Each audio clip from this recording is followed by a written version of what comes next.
The end of an era. My goodness, Daniel Ricciardo leaves Renault for McLaren. Drive to Survive Season 3, Episode 5. Let's get into it. Man, don't you just feel so sorry for Cyril Abiteboul, man? That guy has gone through some wars ever since the Season 1 with the whole dispute with Renault and Red Bull. He then takes on Daniel Ricciardo, which you think brilliant, long-term career, long-term project ahead to bring Renault back to the top. And all of a sudden, before the season even starts, he's announcing his move to McLaren. I mean, my goodness, Cyril, I felt so sorry for this guy. He's been through it all.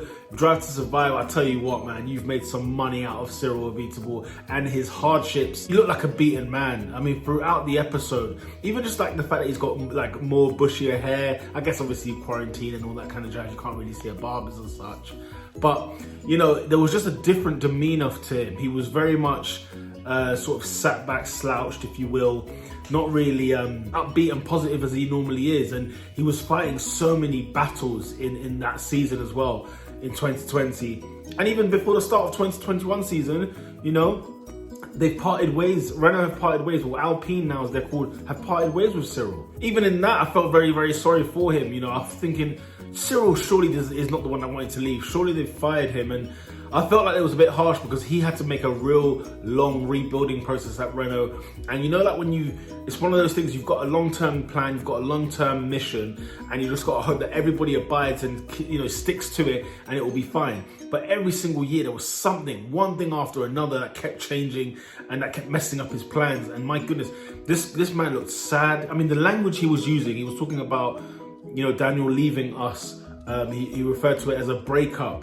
He referred to it towards the end of the episode as, you know, me and my relationship with Daniel, you know, I'm having to rebuild my relationship with Daniel. Like, it was really like sad. And the thing is, you might think it's over the top, but he even makes it clear, you know, he said he's a Latin man, he's French, he's a Mediterranean boy. So of course he's emotional. That's the way he put it, that he's emotional, he will speak his heart, he wears his heart on his sleeve. And man, the guy was stressed. 2020 Cyril, man, I felt so sorry for him. Second thing I noticed, he's in the thick of it again. This time he's fighting a situation against Racing Point where everybody in the paddock looked at this Racing Point. Do you remember in the episodes earlier? He's sort of trying to get his brain around how the hell is this Racing Point doing what it's doing? There's something wrong with that car. First of all, it looks identically like the Mercedes of 2019. So that was the first red flag. But there was something else that was going on in that car. So Renault launched the investigation, and as soon as Renault did, other teams jumped on the case, and it became one thing after another. Now this is not only Cyril versus Daniel Ricciardo in one battle, it's now Cyril versus Racing Point, or Renault versus Racing Point, if you will. And my goodness, they went into investigation after investigation. A verdict came out where both cars were fined 200 grand and 7.5 points each for each driver.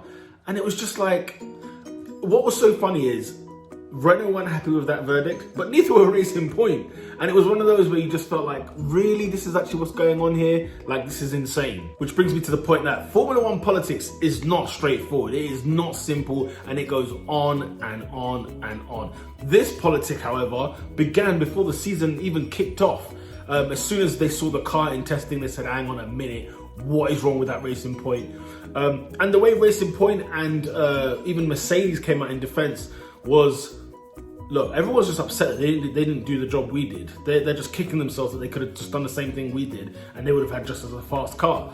So it was all a bit of a mixed bag. And the big dog himself, Lawrence Stroll, comes in Silverstone. He does a video, piece to camera. I've done a video on this exact statement that he brought out where he was extremely angry. My goodness, when you watch it back again, you think, my goodness, this guy was not having a bar of it. He set the record straight, talked about the appeal process. He was disappointed in Ferrari, McLaren, Williams. You know, everybody was getting in this situation, and Renault, of course, as well, who led the protest. So yeah, this story does not end anytime soon, I can tell you that. Then onto the race itself, it was definitely Renault versus Racing Point. And guess what, man? Renault end out on top. And the funny thing is, I was rooting for Renault. I lent more onto Cyril and the Renault team rather than any of the drivers. Not that I don't like the Racing Point, because I got plenty of time for Racing Point, but I feel so sorry for Cyril in this episode, and my heart, like, you know, my heart goes out to him now. Wherever you are, Cyril, whatever it is you're doing, I hope you get back in the sport, because you were a great character and somebody that I thoroughly enjoyed to watch. Those were the three things I noticed in this episode, the end of the affair. Danny Ricciardo to McLaren, Cyril Abiteboul in heartache, Racing Point in the thick of it yet again. Question of the day, comment below what you noticed in this episode. Let me know what I missed out on. If you like the video, like the video. With that said, peeps, lights out.